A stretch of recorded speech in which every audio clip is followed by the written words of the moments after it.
তো গাইজ কালি আমাৰ এটামান জুবিন দাক অনা হ'ব দেও এখনৰ কাৰণে।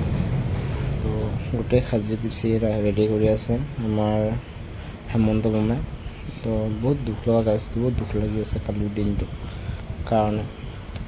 কেনেকৈ কি হ'ল ধৰিব পৰা নাই। দিয়ক আপোনালোকে যোনে যোনে আহিব গাইজ নিশ্চয় লগ পাব। পূৰা এদিনতে পূৰা কাম চাম শেষ কৰি আছে ইয়াতে।